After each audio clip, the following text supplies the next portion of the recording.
Você realmente conhece o seu namorado? Você sabe quais perguntas deveria fazer para ele antes de tomar a decisão de casar ou não?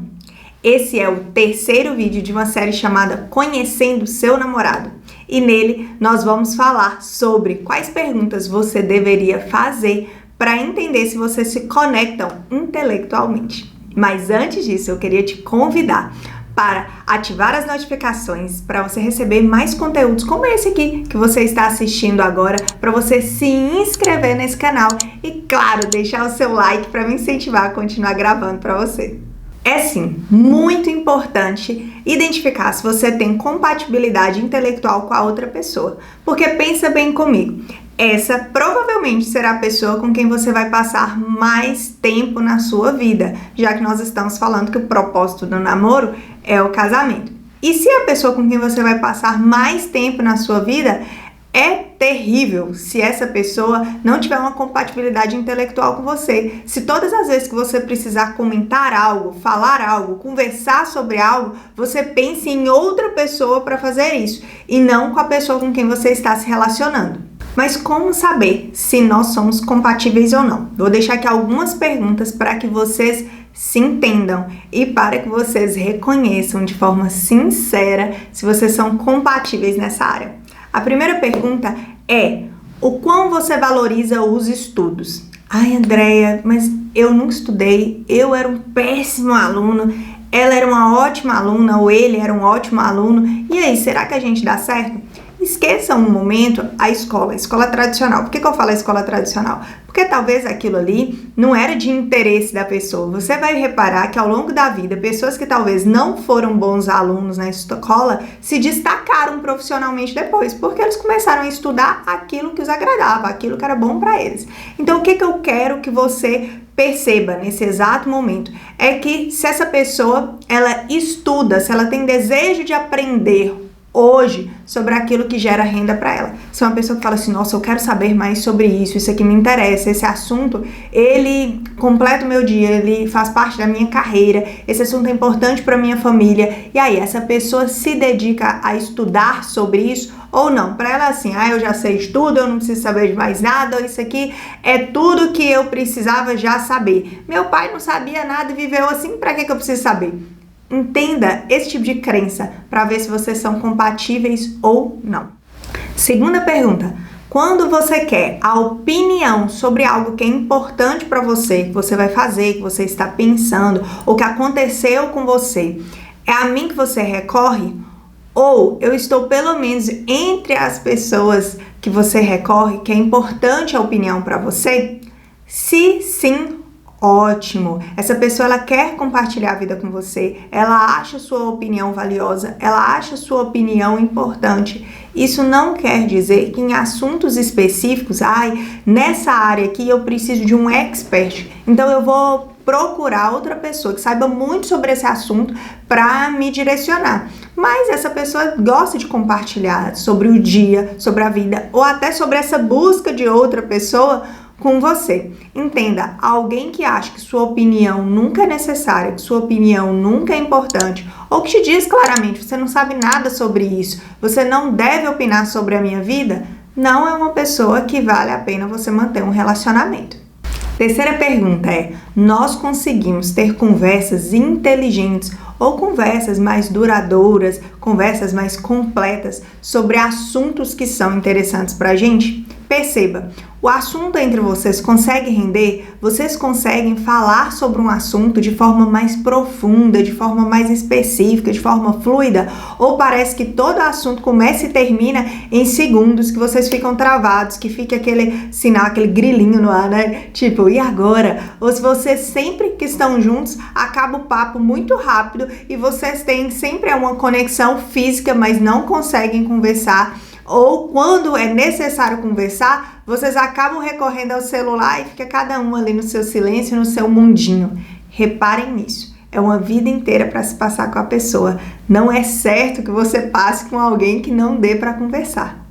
Quarta pergunta, você gosta de assistir televisão e o que você gosta de assistir na televisão? Isso diz muito sobre a pessoa, sobre quais os hábitos dela, quais os programas dela preferidos. Isso diz sobre como ela gasta o tempo dela, como ela valoriza o momento dela de descanso. E para que a gente tem que saber tudo isso? É para falar se é certo ou errado? Não, não existe certo ou errado, existe o que você gosta e o que você não gosta.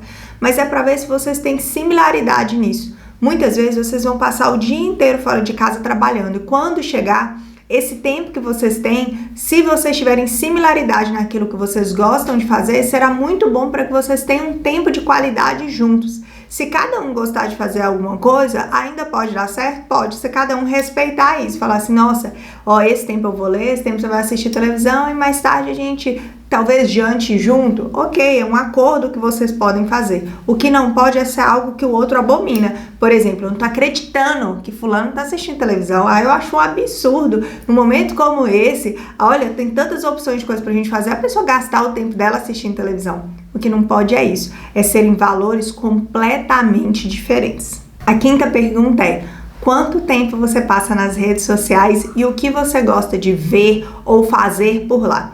Essa é uma pergunta que segue o mesmo princípio da anterior. Vai dizer muito sobre como a gente usa o nosso tempo, o que a gente valoriza. Entenda que no mundo de hoje, muitas pessoas também trabalham com celular. Então, esse tempo de quem trabalha com celular é um tempo diferente, gasto daquela pessoa que só usa o celular para distração, para olhar suas redes sociais. Ou seja, não comparem coisas diferentes como sendo iguais, ok? Não cobre isso de uma pessoa de tempo de celular. Você passou não sei quanto tempo no seu celular. Hoje você tá o tempo inteiro no seu celular o dia inteiro. Se a pessoa trabalha com isso. Então decidam ali uma forma que vocês vão ter. Por exemplo, aqui em casa a gente não leva o celular para as nossas refeições. No momento que a gente senta à mesa para fazer as nossas refeições, a gente não usa o celular. Isso é uma forma da gente equilibrar esse uso. Outra coisa que vocês podem discutir nesse exato momento aqui agora é quem vocês seguem, por que vocês seguem. É interessante, eu gosto de seguir essa pessoa por causa disso. Ou o comportamento da pessoa nas redes sociais. Um conflito que vocês estão sempre relatando pra mim é: ai, André, mas meu namorado curte a foto de um tanto de mulher seminua e aquilo me incomoda. Então é o momento de conversar sobre isso. Ai, André, mas eu já conversei e ele não quer mudar. Então você tem a opção de ainda no namoro decidir. Isso não é uma atitude que eu valorizo. Se eu falei com ele e ele não se importa com a forma como eu me sinto em relação a isso, eu não vou levar esse relacionamento para um próximo passo, eu não vou levar esse relacionamento para o casamento, ou eu não vou continuar namorando com essa pessoa. Então, entenda o que você quer e seja firme nessas decisões. A sexta pergunta é: nossas opiniões políticas são semelhantes? Nossa, André, eu acho que esse negócio de política não se discute. Mas em um relacionamento, vocês precisam identificar se vocês têm sim opiniões políticas semelhantes, porque essas opiniões ditam normalmente a forma como você quer viver, aquilo que você acredita, aquilo que você defende. E é por isso que eu indico, recomendo fortemente que você se relacione com alguém que tenha opiniões políticas semelhantes à sua. A sétima pergunta é: vocês são livres para expor seus pensamentos, expor o seu ponto de vista? E quando você expõe esse ponto de vista e os seus pensamentos, mesmo se o outro pensar diferente de você, você acredita que essa pessoa te respeita? Por que eu estou dizendo isso? É muito importante em um relacionamento a gente prezar pela comunicação. Ela é a chave de quase tudo dentro de uma relação. E quando eu falo comunicação, existem dois princípios: o de falar e o de ouvir. Todo mundo tem que fazer essas duas partes. Falar. Todo mundo pode falar aquilo que deseja. Só é preciso um alerta aqui, tomar cuidado com como você fala, que é o tom de voz que você está falando e as palavras que você usa. Aqui não é um momento para você agredir, manipular o outro. É um momento de se comunicar, se expressar, dizer como se sente. E quando a gente também está falando de tom de voz, você não precisa falar gritando. Se acalme. Fala, não é no grito que você vai convencer a outra pessoa. E o ouvir é muito importante. Tem gente que só quer falar. Peraí, você tem que me escutar. Peraí, você tem que me ouvir. Peraí, é a minha verdade que importa. E não, no relacionamento não existe a minha ou a sua verdade. Existe a nossa verdade, aquilo que a gente constrói depois dos dois terem tido a oportunidade de falar e também de serem ouvidos. Então, a partir disso aqui, entenda, não fique em um relacionamento em que só existe sempre uma pessoa que está certa, onde existe sempre só uma verdade e é da outra pessoa, onde você sempre tem que ceder tudo, você sempre vai ser anulado. Cuidado com isso, ou que o seu ponto de vista nunca importe, ou que você é sempre desrespeitado.